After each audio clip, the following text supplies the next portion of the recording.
Hoje em nosso canal você vai ouvir mais uma história assustadora, mais uma história arrepiante contada por quem a presenciou.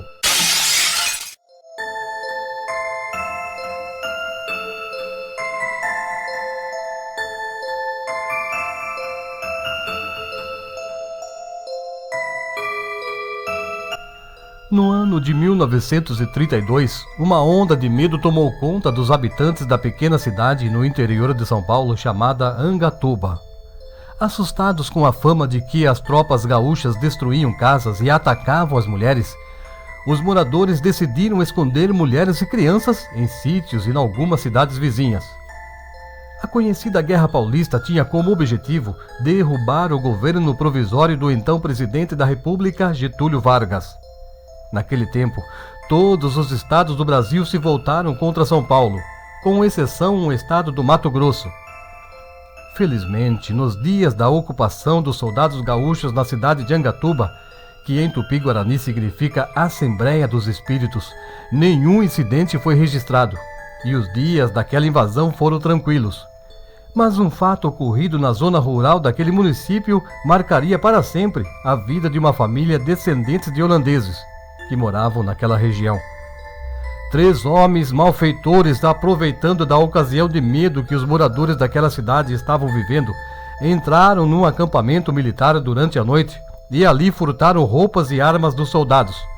E depois fugiram para se esconder no meio do mato, e lá ficaram até o fim da ocupação. Quando tudo parecia ter voltado ao estado normal, aqueles homens saíram do esconderijo e seguiram na direção de uma fazenda habitada por 2 famílias. Ali viviam 2 casais, 3 meninos e uma menina adolescente e uma linda jovem holandesa recém-chegada que pretendia ficar morando algum tempo com seus tios naquele lugar. A jovem Elizabeth, antes de vir para o Brasil, seguiu de navio até o Canadá.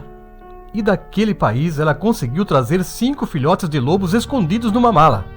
Parecia inacreditável, mas aqueles filhotes permaneceram em silêncio na presença da jovem.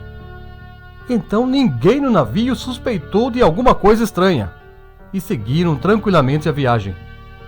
Quando a jovem holandesa chegou na fazenda de seus tios, ela ficou sabendo através de um antigo empregado que nas proximidades do rio Capivari, algumas pessoas, e inclusive aquele velho empregado da fazenda, disseram ter visto alguns lobos-guarás que provavelmente habitavam naquela região.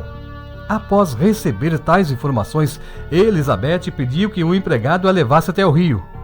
Ele correu preparar uma carroça e a levou até o local. Quando chegaram no rio, ela pediu para o cocheiro esperá-la, enquanto entrou na mata levando os 5 filhotes de lobos. O homem ficou tranquilo, pois sabia que os lobos-guarás são animais tímidos e inofensivos. Logo, a moça encontrou num barranco a toca dos lobos-guarás e ali deixou os filhotes. E em poucos meses se tornaram adultos, mas nunca atacaram animais das fazendas e nem pessoas, pois se adaptaram à alimentação da sua nova família.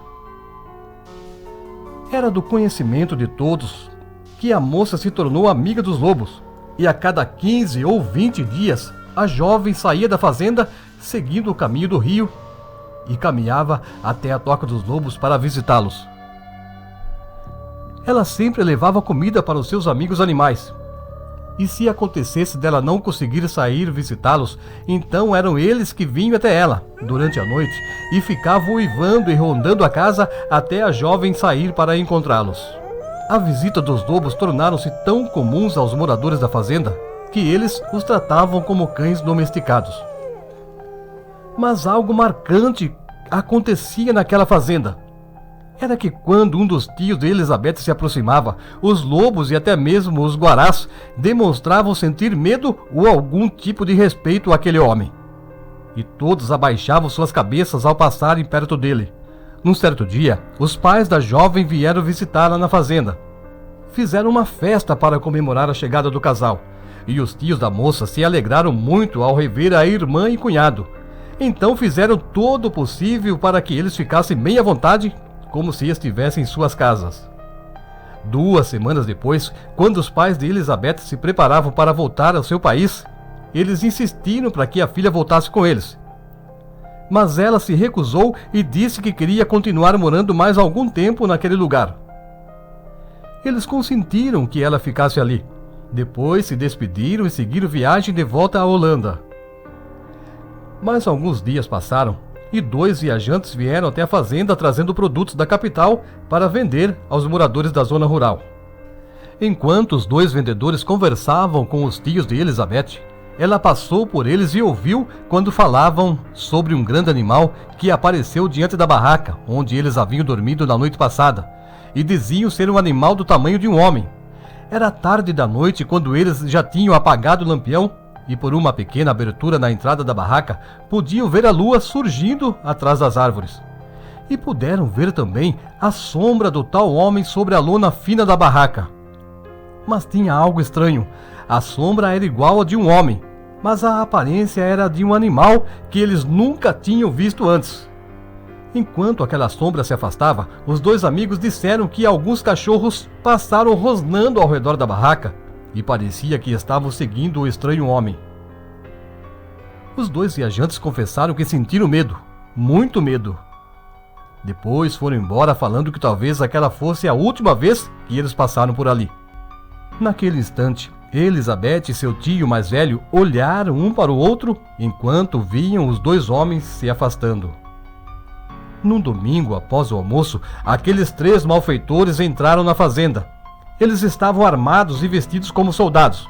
O alojamento dos empregados ficava perto do caminho da entrada. Então esses foram os primeiros abordados pelos bandidos. Sobre a mira dos revólveres, foram dominados facilmente. Logo estavam amarrados e amordaçados. Depois, os 3 malfeitores seguiram na direção da casa-sede, onde estavam as 2 famílias com seus filhos e também a jovem holandesa. Enquanto um dos bandidos deu a volta pelos fundos da casa, os outros começaram a chamar os moradores diante da porta da sala. O tio mais velho de Elizabeth estava ainda na cozinha com os outros moradores, e de lá onde estava, ele viu a aproximação dos falsos soldados. Então ele se levantou e foi ao encontro deles, e abriu a porta tão logo aqueles homens chamaram por eles. No momento, os 2 homens se assustaram, mas logo se lembraram que estavam armados e disseram que nada aconteceria se todos colaborassem trazendo dinheiro e objetos de valor. O bandido que deu a volta por detrás da casa descobriu um porão lá no fundo e, diante da recusa em receberem a colaboração da família, levaram todos para o fundo e os trancaram lá. Mas para Elizabeth eles tinham outros planos. E mantiveram ela amarrada na cozinha enquanto vasculhavam a casa. Após conseguirem tudo o que queriam, saíram em direção da mata e levaram a jovem com eles. Já estava escurecendo quando eles abandonaram a casa, e a lua já estava surgindo, e era noite de lua cheia. O bandido, que estava mais próximo da moça, que eles estavam levando amarrada com cordas, percebeu um comportamento estranho nela.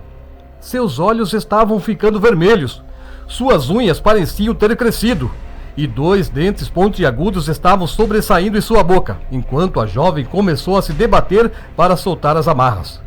Os 2 homens voltaram correndo e gritaram com a moça. Eles a ordenaram parar de se agitar, senão o pior aconteceria. Elizabeth, mesmo com as mãos amarradas, tomou um impulso e deu um salto por cima dos 3 homens.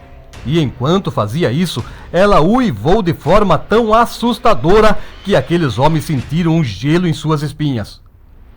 O medo caiu sobre eles quando perceberam que em todo lado onde estavam, lá detrás das árvores, parecia ecoar o uivo que a moça deu.